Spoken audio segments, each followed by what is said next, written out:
I'm really delighted to be here with all three of my colleagues in this presentation. Anna, thank you so much for joining us and contributing today from Norway. Freudis is with us as well, and also Matt Reed. All four of us have been working quite closely together on this project, and I'm going to spend, I hope, about 15 minutes only on my introductory part. And colleagues, do join in at any point if you want to supplement what we're saying. I'm just going to move this box around again. This is a bit annoying. You can see a little line. That'll make it next, yeah, let's specify a little, hide it a bit more. Okay, thank you. So there are really two parts to this presentation today. I'm going to do the first bit, which is to give us a little bit of an overview of the Urban Farms project from which this work is taken.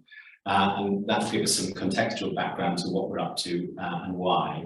And then the second part, which will be led by Anna, really looks at the comparative work in Oslo and Bristol linked to local food sales channels.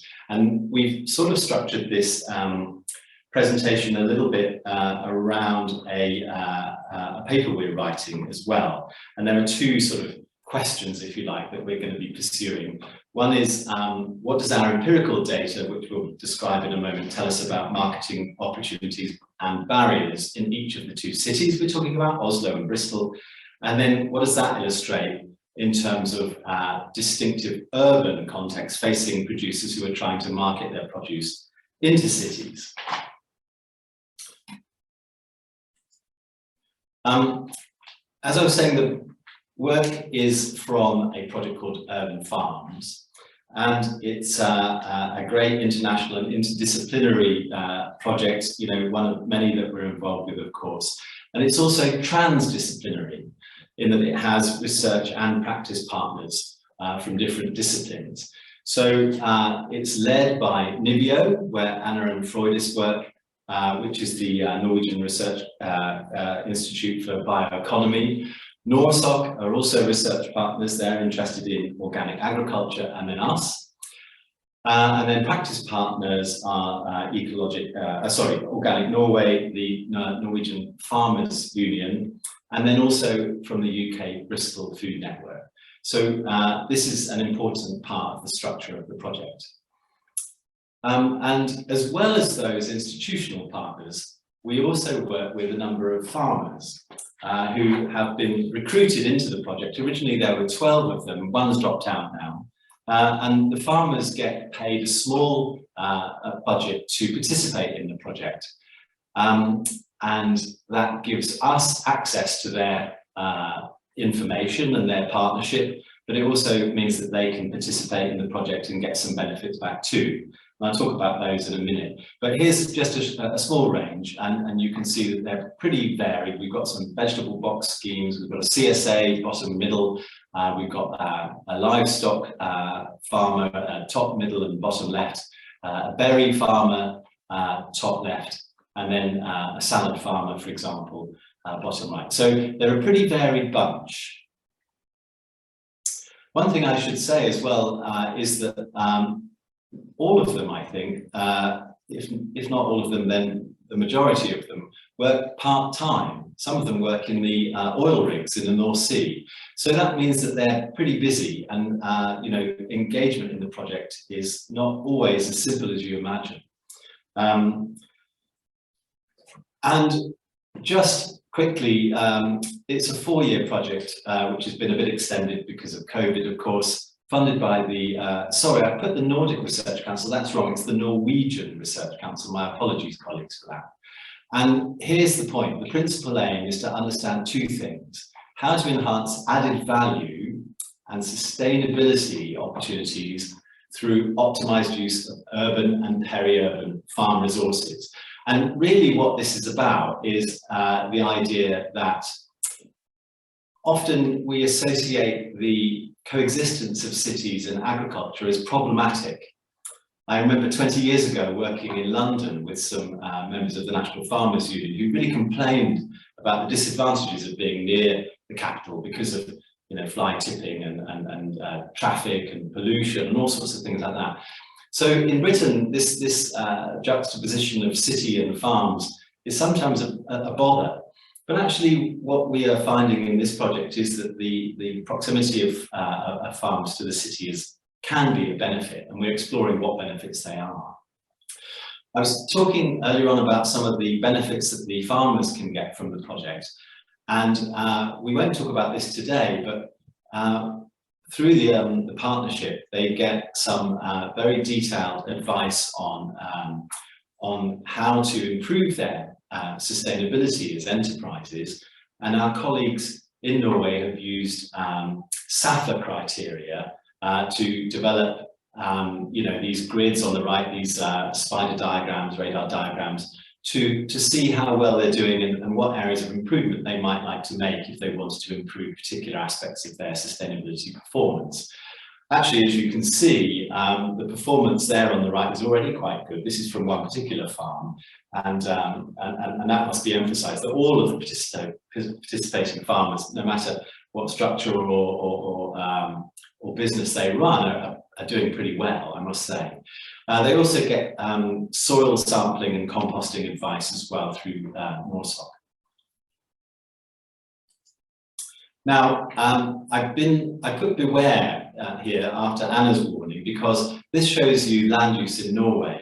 But Anna was at pains to really emphasise that this small amount of land coverage doesn't in any way suggest that there are difficult food security problems in Norway, because actually per capita availability of agricultural land is exactly on the median global status.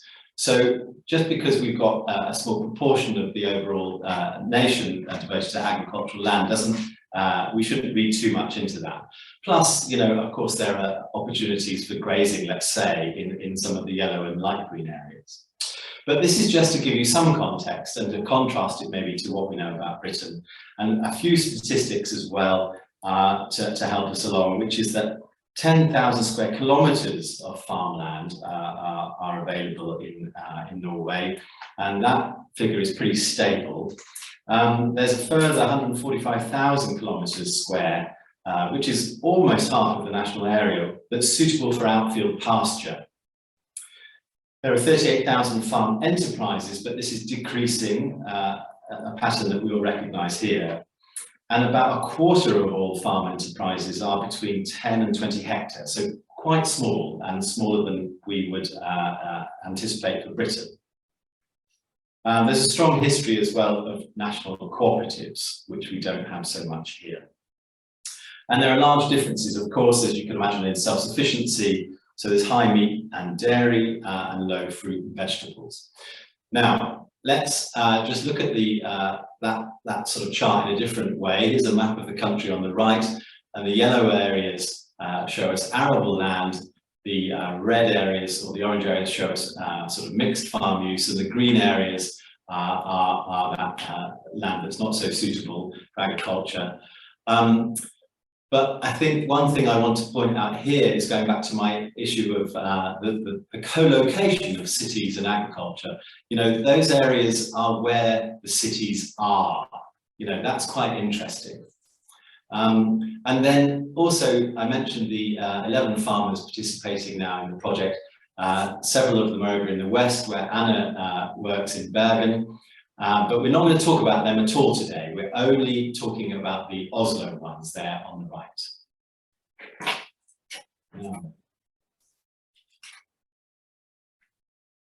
So,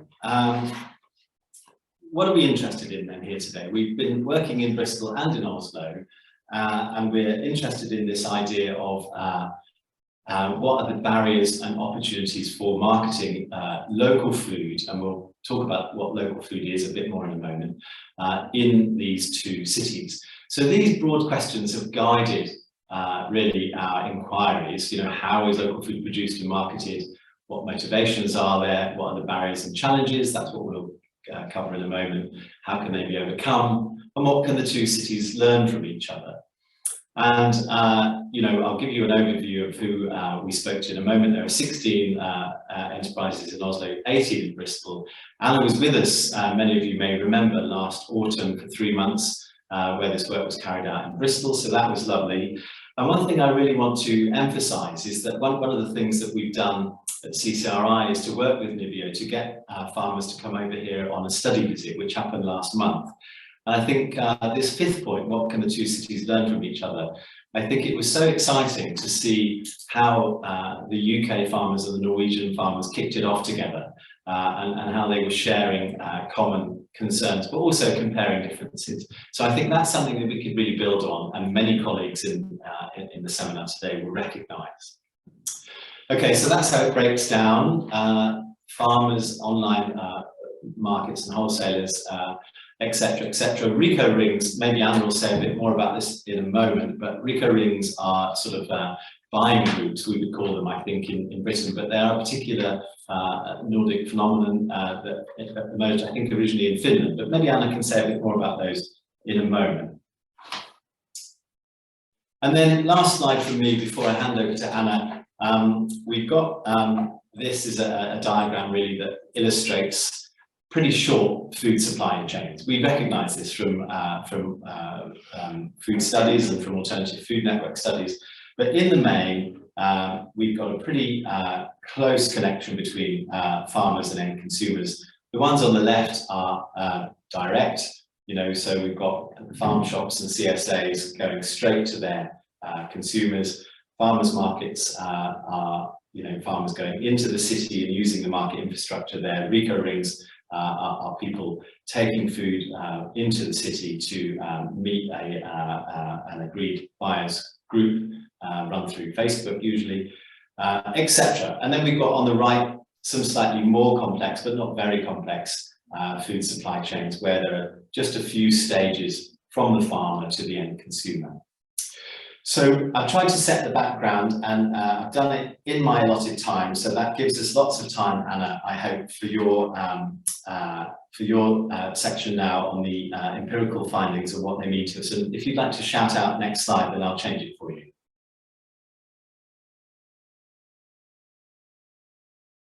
Are you there? Ooh. Hello, Anna. Sorry. Oh. So what I'm going to do, can you hear me? Yeah. Yeah. So what I'm going to do first is to present some different sales models that we looked at in Bristol and Oslo. That was one of the aims of the study, was to just investigate what types of sales channels exist and if there are differences between the two cities. And we did find many that were very similar. You have the same ones in Oslo and Bristol, but the ones that I will present are the ones that we only could find like one example in each city and not in both. So if you could take the next slide, please. So this is the one of the ones we identified in Bristol that you don't have an equivalent in Oslo. It's Source Food, that maybe some of you know. It's an online shop where you which used to be a shop in the center of Bristol, but he went online some years ago, and consumers can buy online, pick exactly what they want, and he will get it delivered after having the food delivered from the producers, from the local producers, in order not to have too much food in storage. Yes, so, and it's often delivered, it's sometimes delivered on a bike or an electrical van. And he doesn't only have local food, he's also selling food, buying food from a wholesaler if it's something that it's not available locally. Next slide, please. And this is also something that probably a lot of you have heard of, Good 60. It's only a delivery service, but they are the only sort of shops that are allowed to sell their food through this delivery service are independent shops. So it's providing an alternative to the mainstream system, and the food itself could kind of from anywhere in the world. It's the shop that it's the sort of criteria for being allowed into this delivery sales online sales system or not. But it's definitely has like a local profile, and the reason why they invented this model was because there was a study that showed that when food is bought locally, more than 60% of what the consumers pay goes into the local economy. Could you take the next slide, please? Yes, and this is another model from Bristol that we interviewed that was quite interesting. The 5-acre farm is a farm that belongs in a way to the tobacco factory. So everything that's produced at this farm, which is in Backwell, is being bought by the tobacco factory, either for the 5-acre farm shop or the cafe there, which is also an interesting model that you don't have in Oslo. Thank you. Next slide, please. Okay, here we arrive in Oslo. So those who don't speak Norwegian won't understand very much of this. This is a sales model called Dagens, and it's also an online system.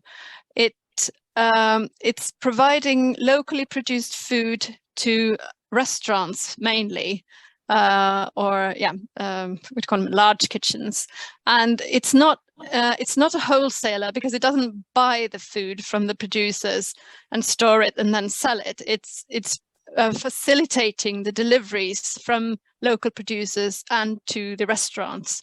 So on a regular basis, they make sure cars will come pick up food at several pickup points and have them delivered then to the restaurants who has ordered the food from the local producers. So it's an interesting model that they also have in Copenhagen, and they're trying to expand also into Trondheim and other cities. They've also actually looked into expanding into Bristol, but I'm not sure if they have succeeded in this. Next one, please. This is a consumer cooperative, Oslo cooperative. It's a model that also exists in other cities. I think it's quite popular in Germany, but they don't have it in Bristol. So it's a model where the food is purchased from the local producers and delivered directly to the consumers, and it's run by the consumers and owned by the consumers, and the consumers also have to do voluntary work to get the deliveries, the repackaging done, and organizing the whole thing. Next.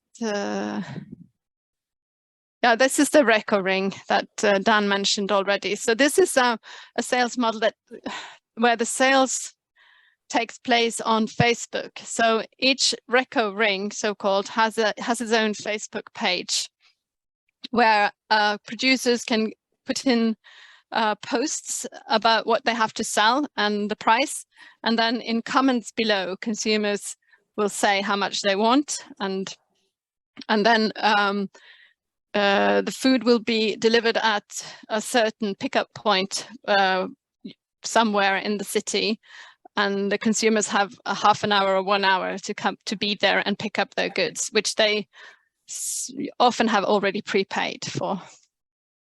So this is a model that was started in Finland some years ago, and it's spread out to Sweden and Norway and some other countries as well. It's a very sort of it's very easy to use, and you don't have to pay anything. So it's popular, but it's a little bit tricky for the consumers because they need to keep an overview of everything that they've bought from several different producers, and also to be sure that they've paid and so on can be a little bit of a hassle. Next slide, please. Right, so now we're coming into more like the results. We've been writing on a report that we haven't published yet, although it's been nearly finished for quite a long time. And this report will be very long, and it will have many different aspects. And one of the aspects that we're covering in depth and that we asked about in the interviews is the motivation for local marketing, both for those who are dealing with this, working in it, and also for the consumers. So I think if you've been working with local food investigations, you probably recognize these points here. Environment environmental issues is high on the agenda, especially food miles is some of the things that are earlier mentioned very early. But also in general, pollution from industrial agriculture, that you avoid these type of things. Also food waste, but also packaging.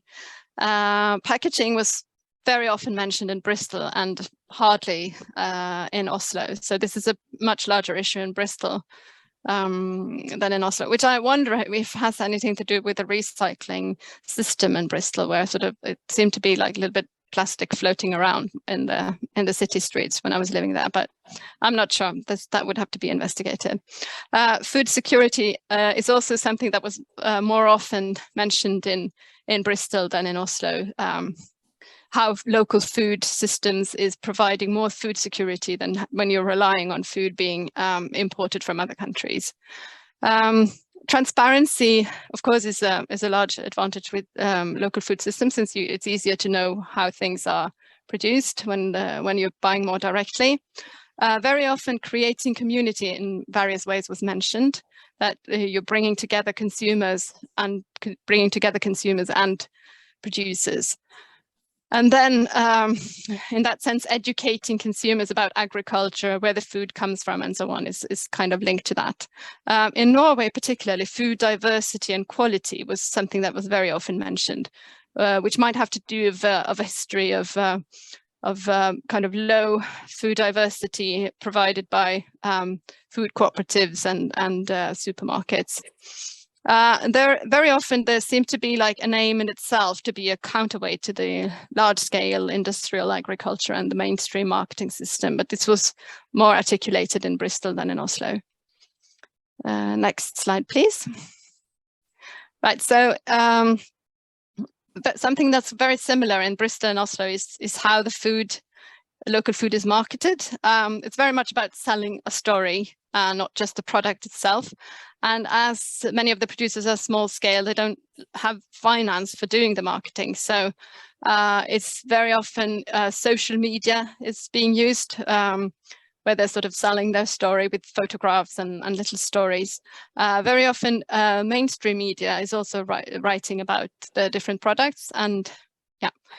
And this we find is very similar in both of the cities. Next slide, please. We were trying to find out about what the market potential was, and if there was like lack of demand or lack of supply. But and some of those who we interviewed said that they really wished that there were more demand, that would be a great help for them. But at the same time, others complained about there not being enough local producers. And it seems that some of the sales channels are competing both to get more consumers, but also to get more producers on board. Yeah, and then if there were some market growth, that would probably generate some economies of scale opportunities that would reduce unit costs and make it more profitable, and perhaps also decrease the final price to consumers. Very often there was a mention about how the local food provided through these systems are too expensive, and maybe also perhaps particularly in Oslo, it's more food that for special occasions. It's processed food that is that you will only eat for Christmas, perhaps. Next slide. And then there's this everlasting discussion about what is really local, which we also didn't find an answer to in this project, but because there's so many different ways to define it, and sometimes it's produced locally, but not with local ingredients and so on.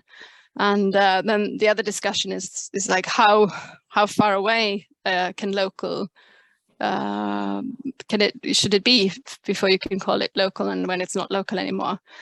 And then also the dilemma between choosing a product which is local rather than something that's more environmentally friendly produced. In Norway, Oslo, if you remember the map, it's very, very near to Sweden, but the food that's being sold in Oslo as local could be from really far away. So but as long as it's in Norway, it's sold as local. I think I have to jump a bit quicker. So next slide, please. Right, so we also, could you just tell me how long, when do we have to finish? Well, we've got another quarter of an hour. Oh, okay, good. Yeah. Some of that for discussion. So yes. Okay, good. Okay, then I don't know. Yeah, then I'm not so rushed, but we still have some more slides. Right. So we also, since we did our research in the middle, in a way, of the COVID pandemic, it was fortunately not at the time of lockdown, so we were able to travel around and do our interviews. But still, we needed to ask about the COVID experience to our interviewees, and we some of those that we interviewed had experienced a strong increase in demand during the COVID pandemic, during the lockdown, because they had people were not able to go shopping anymore. So if they were doing food deliveries at people's houses, then they had a big advantage, and they demanding increased. On the other hand, those who were delivering to restaurants, of course, had their demand plummeting. So some people in Bristol managed to do a very good job of reorganizing the supply chain, so that those who used to deliver to the restaurants instead delivered to the home delivery services. And it's still an open question if there is a lasting change in attitudes among consumers after the pandemic, if they sort of are now valuing locally produced food more than what they used to before. Okay, next slide.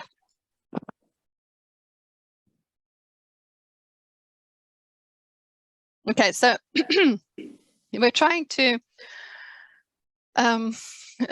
we're still a little bit work in progress, but we're trying to divide to structure these barriers, the many barriers and opportunities into a table here that we are presenting. There are many barriers and challenges with being a local food producer or a local sales channel, and one of the main ones is that's keeps coming back in the interviews is this competition with the mainstream system, which is always it's more convenient. You have supermarkets open all the time and everywhere, and the prices are lower than what local food producers can afford to offer to the consumers. So this is this makes it difficult for the local food producers to compete. And also, many of those that we interviewed have a kind of what we call an extra ethical workload, because they are trying to be, or they are more environmentally. They're doing sort of an effort to be more environmentally friendly by using organic cultivation methods, regenerative cultivation, and so on. And some of them are also having people with learning disabilities in their business. And all of this is taking more work than if they were just sort of focusing on making as much profit as possible. And generally, also because they're a small scale, that also makes it difficult for them to kind of professionalize on both the cultivation and the production and the marketing and the deliveries, because they have to do all of these tasks themselves. They cannot afford to purchase these services from elsewhere or hire more people to work for them. So so they have to do all of this, and that's difficult and sometimes makes them kind of less efficient than they would be in than another sort of large scale producer would be. And it makes it difficult for the sales channels. Sometimes it's more work for them to purchase from many small producers. And also sometimes what they receive isn't exactly what they thought they would receive, and it can be difficult to get in touch with the producers, and all these sort of little little things making it a little bit more complicated. Also, the producers very often want to have this direct contact with the consumers or the sales channels, that they want to meet them in person. But this is also time consuming and reducing the sort of efficiency, and again, making the business less profitable. Yeah, then we also talked with several organizations who are doing a lot of work on local food systems, especially in Bristol. And but there is also mention of how other food organizations that, especially in Norway, are very powerful, but they're not very focused on the local, small-scale local producers. Their focus is on the large industrial farmers. Yeah, but there's also many opportunities, solutions. Just the fact that the local producers are small-scale and ethical, this is what it's making up the market potential for this food, that there are many consumers who are interested in that, and they want environmentally friendly food with a social profile. There is also many mentions of how better coordination and collaboration could be, and could create more opportunities for these markets. And then, yes, of course, the direct contact is something that's a disadvantage, but also the advantage. This is what's creating the demand, and it's increasing the transparency for the consumers that they are very concerned with. And helping to build a relationship, creating customer loyalty that can last for a very long time. Yeah, and also we do find that in Bristol, that we'll come back to that, in both Bristol and Oslo, there is policy interest in urban food systems, which is promising. I think we can go to the next slide.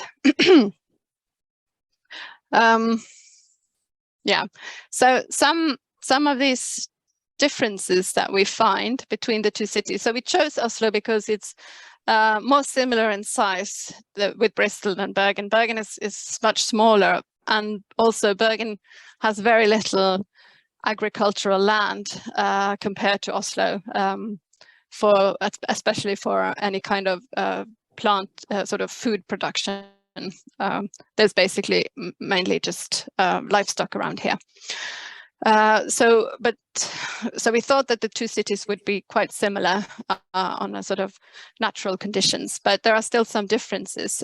In Norway in general, the producers have a much smaller scale than the EU average. So the sort of locally producing farmers are not very different necessarily from other farmers who are selling through the mainstream sales system in Norway, which is different from the UK. And in Bristol, there is also more issues about insecure tenancy, that they don't have the ownership to the land that they're cultivating on. But this was something that came up more than the study trip than during the interviews. Also, as I think I mentioned before, the sort of negative attitudes to large supermarkets is more articulated in Bristol than in Oslo, which might have to do with the mainstream system in general being different. And in Norway, the farmers are members of cooperatives, which are kind of taking care of their sales and their marketing and doing lobbying towards the government. So they're not they're not sort of left to themselves so much and exploited, perhaps, in Norway. And the mainstream system is not seen as just only terribly bad. Yes. Also, the reason why, as I mentioned, that the environmental motivation seemed to be stronger in Bristol could be that in general in Norway we have a high what do you call it, confidence now it in the government, and it's one of the highest in the trust. The trust in the government is one of the highest in the world, I think. And there is like this expectation that the government will sort things out, even the environmental problems, perhaps, and that could be the reason why people are not so motivated to solve environmental problems through their own shopping habits in Oslo. There's also, this could also be linked to the next point about there being more food organizations with many different focuses in Bristol than in Oslo.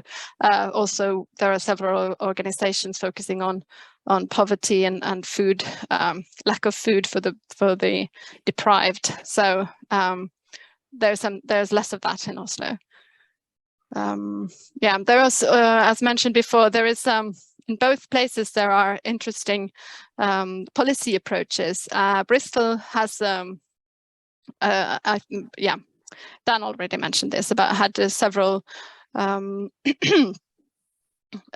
policies regarding local food systems.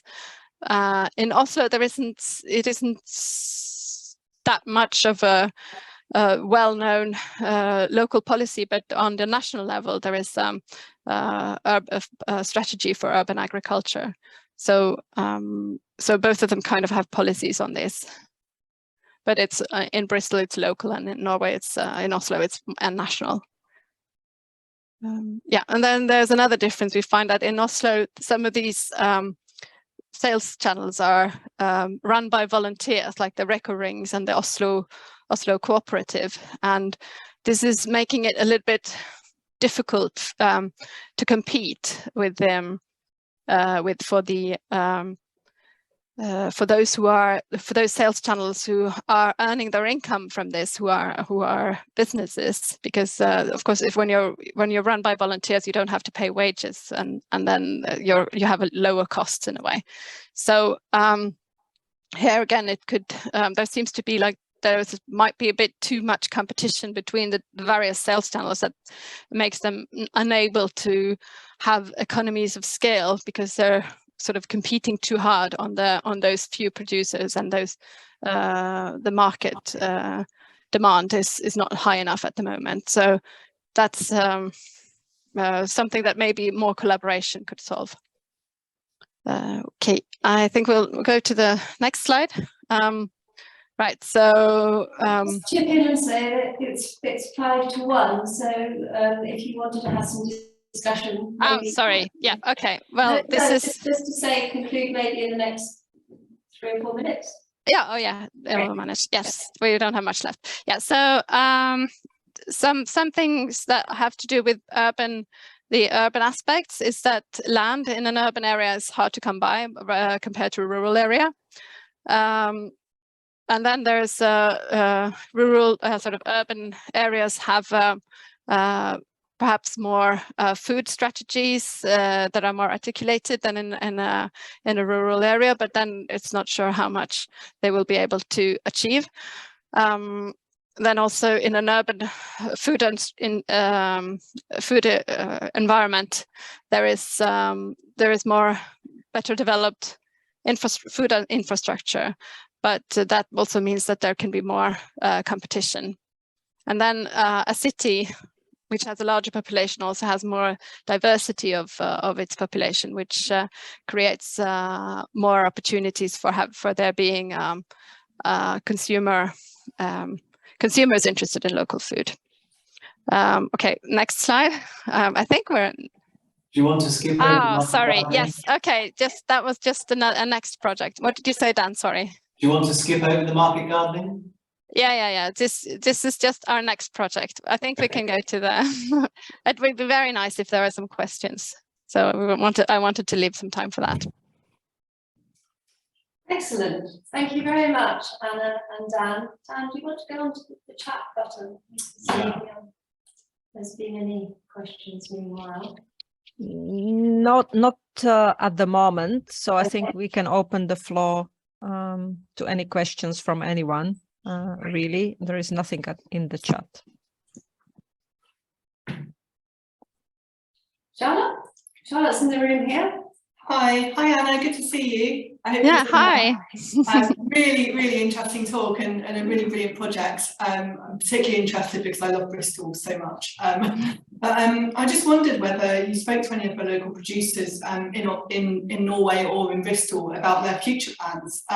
So are any of them thinking about growing or collaborating more, or do they actually think 5 years ahead, 10 years ahead, or are they sort of living in the now and sort of, I just wondered if you got any sense of that. I think collaboration was more of an issue in Oslo than in Bristol. What the situation in Oslo is that you have these reco rings that are there are many of them, and many tend to agree that they are not very efficient, and that another sort of app or a type of digital solution should take over for the reco ring, which would imply more collaboration between producers. But so far, no one is coming up with something that's working or on this. That's many are suggesting various apps and digital solutions, but there's competition among them, but it's just like it's an issue because people realize that they have more of a realization that this is something that could be useful. One thing I could quickly add as well, Charlotte, is that I'm using information that we gleaned from the study trip partly as well. But 3 quick things. One is that in one case we interviewed, we spoke to an organic enterprise that's considering dropping organics because of the bother and the cost. We spoke to a sort of a quite innovative, I'm trying to be discreet about who I name here, an innovative food enterprise with a different sort of business model to a family farm that is considering reduction because they feel that they've exceeded their optimum size. And then there was one food business that particularly supplies restaurants who was thinking increasingly they would move out of food supply and move into non-food production. Okay. So quite a mixed bunch, but yeah, medicinal essences. Okay, that's really interesting. Yeah. And we have a question in the chat now, and it's for you, Dan, actually, specifically. It's sort of about the second slide that you presented. And it was about the comparative market composition. Struck by Anna's point about average farm size in Norway being so much smaller than UK's, and wondering about how the farm size in Norway being so much smaller than UK's, and wondering about how the farm size in Bristol area compared. I think my answer to that might be to ask Anna if she has additional contributions to make, but I think we found that the people we interviewed tended to be roughly comparable to that average size. So we didn't do anything like say, okay, who is around in Bristol? Where are all the peri-urban farms? And how do we systematically sample them to be very systematically comparable? We simply went with whoever gave us time. And it turned out, I would say, that most of those seem to be a good comparable size to those Norwegian statistics. And that may be why we found a lot of commonality between the farmers and their discussions on the study visit too. Would you have anything to add to that, Anna? Yeah, so we didn't interview any livestock farmers in Bristol, which might have made a difference because I have a feeling that livestock farms are generally larger in the UK, but that we didn't actually check that out. But the CSAs, for instance, that we interviewed were very similar size. Community supported agriculture.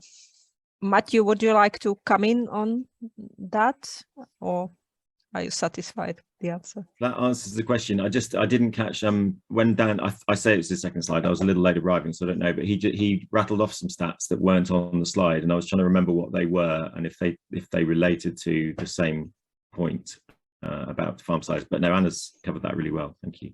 I mean, one thing I would just like to add really is that in a way we've been motivated in various ways by the presence of the city, but I think I wonder if you agree that actually some of the things we're talking about aren't necessarily, our data don't necessarily that much reflect spatial distinctions as much as they do realities for SME producers in the food sector. Janet, you've got your hand up behind me. Yes, I was just going to say, I think part of this might be when we talk about agriculture, what we're actually looking at in these examples is probably what would more normally be termed horticultural or fresh produce production, which is a very particular kind of subsector of agriculture as a whole. So when you talk about agriculture in the UK, you're talking about, big farms that produce very basic raw materials that go into commodity production chains. And then there is this very particular sector of fresh produce growers. And those farms will be much smaller, they'll have a higher labour component, and they will have probably a more diverse range of supply chain options. I don't know, I'm just generalising, but I think if you make a comparison within the fresh produce sector, you might find that some of these things are not so particular to your focus of study. They might be more common across that kind of production structure. Yeah, thank you. Joanna, would you like to ask your question or shall I read it out?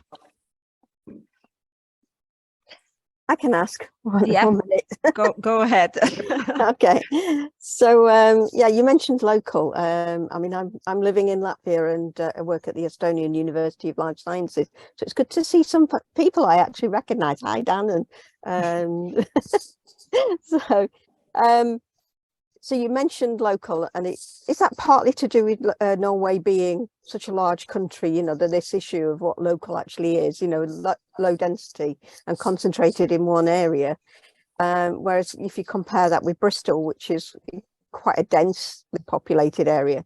And because I was just wondering how the suppliers actually work in with those sorts of situations, although you did say agriculture was concentrated as well, I suppose, but what differences are there from that aspect? Yeah, I think there is a big difference because I probably didn't go so far into it, but in Oslo you will have local food that is provided from really far away, but it's Norwegian food and it's a small scale processed locally food type of cheese from somewhere high up in the mountains, but it's not. And that's simply because there isn't enough local production around Oslo or small scale locally directly selling producers near enough so that they kind of have to go further away. On the other hand, it could also be that this type of food, that sometimes it'll be like more like fish type of food, it maybe has like a special attractiveness from regional origin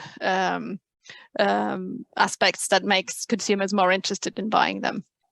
But I think that you might find a little bit of the same thing in Bristol, that there is like food from special regions that are sold in specialty shops, for instance.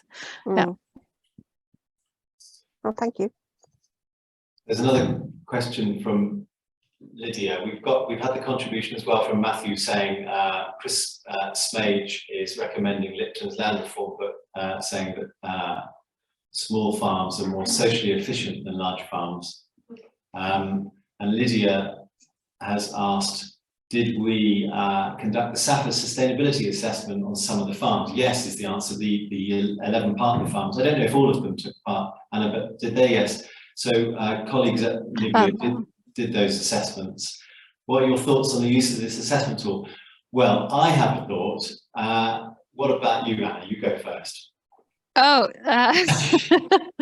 well, I'm a little bit skeptical to it, to be honest. But it's probably a little bit like work in progress. It's not really, it doesn't really fit so much the Norwegian context all the time. I was also a little bit puzzled that it didn't measure perhaps the economic sustainability in a way that where it would come out clearly if a business was profitable or not, the way it worked, as I could see it. I also was puzzled that it didn't have a methane emission in the environmental sustainability part of it. Great, thank you very much. I was just going to say as well that used the SAFA assessment as a foundation in another European project, an FP7 project called Glamour, that we did here at CCRI, that measured the sustainability performance in various different criteria of local and global supply chains and compared them both. So we've got lots of interesting data on that if anyone wants it available, no problem. But I was also thinking back to what I was saying about that spider diagram, where so many of the farmers who had that sustainability assessment already did quite well, in the performance. So, then there might not have been such a long stretch to go to improve. And it would be maybe interesting to have done that in Britain. But the other quick observation, because I think we must close, is that I also felt that those assessments were terribly technical. And I'm just speaking really personally now, but I think sometimes, when confronted with that degree of technical data, the farm enterprises maybe were thinking, goodness me, I'm busy enough as it goes already, not just on the farm, but, some of the year on the oil rigs, do me a favor, we're doing quite well. But that's my own personal impression. I just have to ask you, it's because it was smart analysis that was done in Oslo, so that's the same as SAFA. Yeah. Okay, good. That's the basis, the SAFA regulations. Yeah. Good. I think we have to conclude there. But thank you very fantastic much, talk. Thank you so much, both of you. Thanks, Anna, especially for beaming in. It was nice to see some of you again. I missed you. Yeah. I hope I come back. Okay. Yeah. And do join us for the next seminar. Katerina might be able to tell us what it is. Yes, it's at the end of November. I think it's the 24th of November, and we will be joined by Professor Ian Hatch from the Cambridge University. So